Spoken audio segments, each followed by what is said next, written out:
वेदों तथा श्रीमद् भगवद गीता के ज्ञान को प्राणी मात्र तक पहुंचाने के प्रयास में लगे हमारे चैनल सनातन धर्म ज्ञान गंगा में आप सभी का स्वागत है। मेरे प्यारे कृष्ण भक्तों, आप सभी को जय श्री कृष्णा। मेरे प्यारे कृष्ण भक्तों, सनातन धर्म ज्ञान गंगा चैनल के आज की वीडियो में हम लोग श्रीमद् भगवद गीता के अध्याय 14 के श्लोक 13 को भगवान श्री कृष्ण जी की कृपा से सरल रूप में सुनने और समझने का प्रयास करेंगे। जय श्री कृष्णा।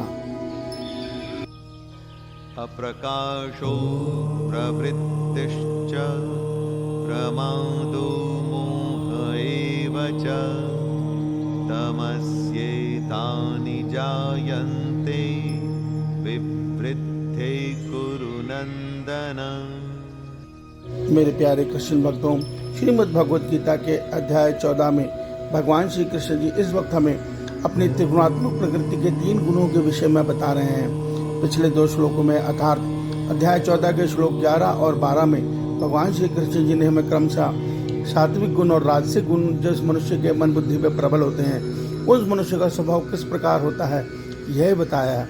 आज के श्लोक 13 में भगवान श्री कृष्ण जी हमें तमोगुण के विषय में बता रहे हैं कि हे अर्जुन, जिस मनुष्य के मन बुद्धि पर तमोगुण प्रबल हो जाता है ऐसे मनुष्य तमोगुण के बढ़ने पर अंतःकरण और इंद्रियों के अप्रकाश, कर्तव्य कर्म में अप्रवृत्ति और प्रमाद अर्थात व्यर्थ चेष्टा और निंद्रादि अंतःकरण मोहनी वृत्तियां ही उसमें उत्पन्न हो जाती हैं।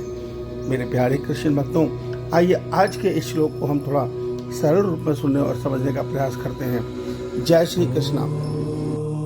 मेरे प्यारे कृष्ण भक्तों, ये हम पहले सत्य जान चुके हैं कि मनुष्य के कर्म करने के भाव के कारण मनुष्य के अंतःकरण में अर्थात स्वभाव में ये गुण घटते बढ़ते रहते हैं। अर्थात जब मनुष्य निष्काम भाव से कर्म करता है तो उसमें सात्विक गुण प्रबल होता है। भगवान की भक्ति करता है निष्काम भाव से, सात्विक गुण बढ़ता है। जब वो संसार के विषय भोगों की तरफ भागता है अर्थात संसार के सुख पाने में, ऐश्वर्य पाने की चाह में कर्म करता है तो उसमें रजस गुण बढ़ते हैं। और जब मनुष्य दूसरों से घृणा करता है, मांस मदिरा का सेवन करता है, काम वासना में फंस जाता है, आलस्य में जीवन जीता है तो उसके मन बुद्धि पर तमोगुण प्रबल हो जाता है। और ये तमोगुण जब मनुष्य की मन बुद्धि पर प्रबल होता है तो ऐसा मनुष्य प्रमादी हो जाता है। प्रमादी का अर्थ यह होता है उसकी विवेक बुद्धि बिल्कुल नष्ट हो जाती है अर्थात वो सत्य और असत के फर्क भेद नहीं कर सकता।